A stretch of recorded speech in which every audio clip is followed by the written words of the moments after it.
Bem, sejam mais uma vez bem-vindos aos nossos estudos sobre mediunidade. Nós vamos estudar o livro Qualidade na Prática Mediúnica e nós vamos iniciar os estudos dizendo sobre o afloramento. Então, a primeira pergunta que o autor coloca aqui: qual a procedência, a origem da mediunidade? Resposta: no complexo mecanismo da consciência humana, a paranormalidade desabrocha, alargando horizontes da percepção em torno das realidades profundas do ser e da vida. A mediunidade que vige latente no organismo humano aprimora-se com o contributo da consciência de responsabilidade e mediante a atenção que o exercício da sua função bem direcionada lhe conceda. Faculdade da consciência superior ou espírito imortal, reveste-se dos órgãos físicos que lhe exteriorizam os fenômenos no mundo das manifestações complexas. Isso veio dos Momentos de Consciência, capítulo 19, Joana de Ângeles, de Divaldo Franco. 2.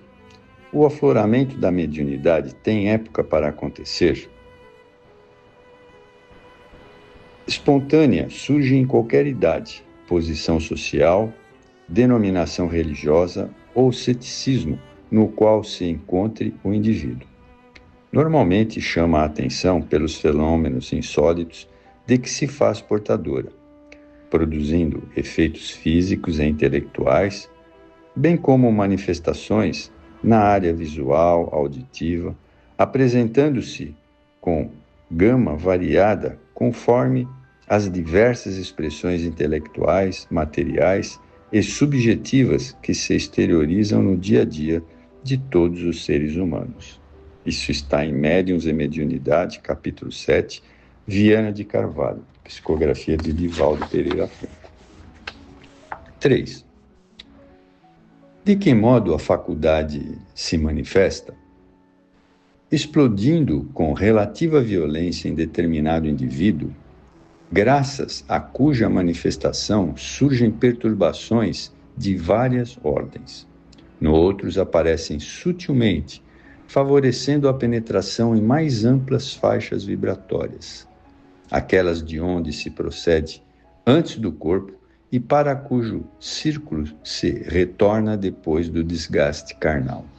Isso está em Momentos da Consciência, no capítulo 19, Joana de Ângeles, psicografia do Divaldo Franco. 4. Que outras características podem ser identificadas no afloramento mediúnico? A princípio, surge como sensações estranhas de presenças psíquicas ou físicas, algo perturbadoras, gerando medo ou ansiedade, inquietação ou incerteza. Em alguns momentos, turba-se a lucidez, para noutros abrirem-se brechas luminosas na mente, apercebendo-se de um outro tipo, mais sutil de realidade. Isto também está em Momentos de Consciência, no capítulo 19 de Joana de Ângeles. 5. Como deve proceder o médium nessa fase de registros de presença de seres desencarnados? Silencia a inquietação e penetra-te através da meditação. Ora, dê início e ausculta a consciência. Procura desdobrar a percepção psíquica, sem qualquer receio, e ouvirás palavras acalentadoras, e verá pessoas queridas acercando-se de ti. Também está no Momento de Consciência da Joana de Ângeles. Número 6. Os sintomas desagradáveis que acompanham o desabrochar da mediunidade são gerados pela faculdade? Vamos às respostas. Às vezes, quando do aparecimento da mediunidade, surgem distúrbios vários, sejam na área orgânica, através de desequilíbrios e doenças, ou mediante inquietações emocionais e psíquicas, por debilidade da sua constituição psicológica. Não é a mediunidade que gera o distúrbio no organismo, mas a ação fluídica dos espíritos que favorece a distonia ou não, de acordo com a qualidade que esta se reveste. Ou seja, às vezes isso acontece porque são os fluidos dos espíritos inferiores, né? Então vamos continuar. Por outro lado, quando a ação espiritual é salutar, uma aura de paz e de bem-estar envolve o medianeiro, auxiliando-o na preservação das forças que o nutrem e sustentam durante a existência física. A mediunidade, em si mesma, não é boa e não é má. Antes, apresenta-se em caráter de neutralidade, ensejando ao homem utilizá-la conforme lhe aprouver. Desse uso, derivando os resultados que acompanharão o medianeiro até o momento final da sua etapa evolutiva.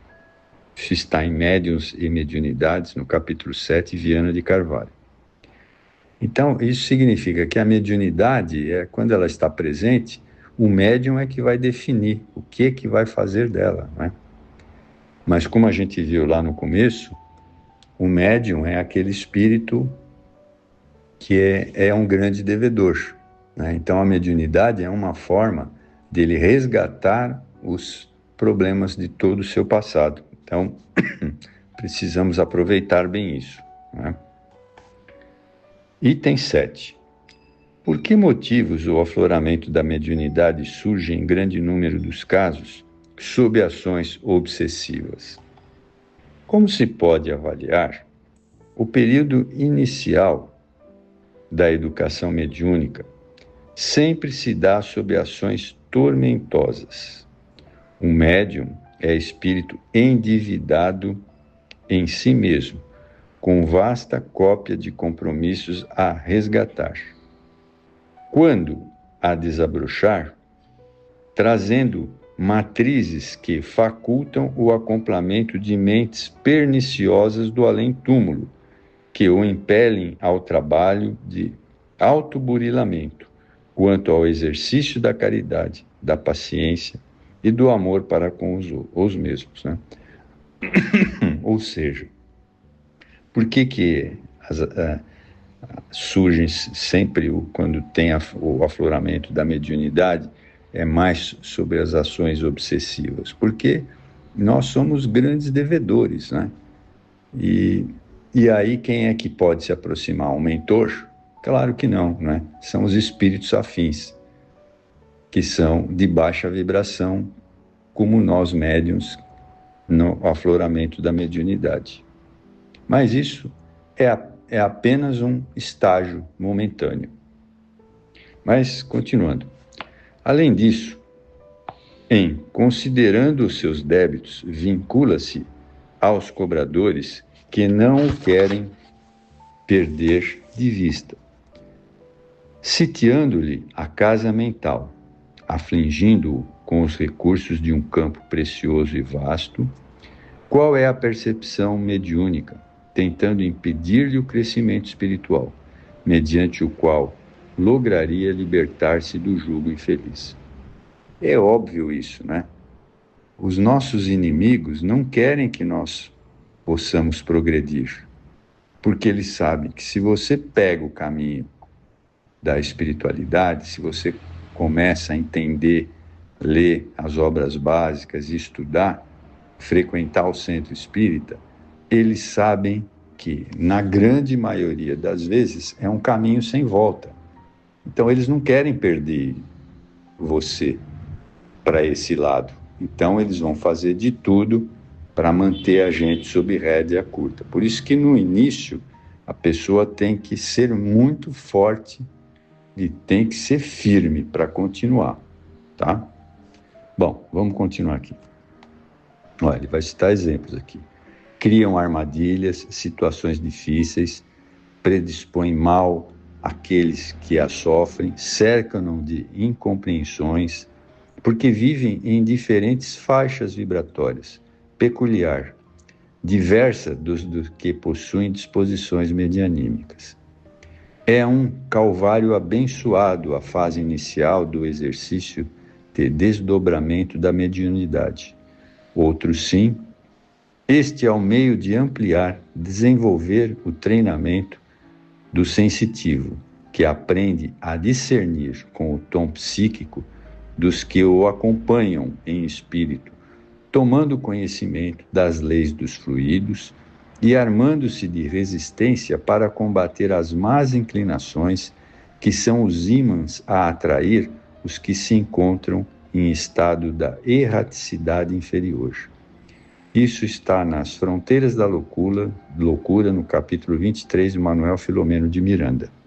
Bom, eu vou parar por aqui para vocês não ficarem muito cansados sobre o assunto, mas esse livro é bastante didático, seria interessante que vocês o acompanhassem, porque ele é bem simples e didático e não é um livro muito grande. Mas, de qualquer forma, eu espero que vocês tenham aproveitado bastante, eu agradeço.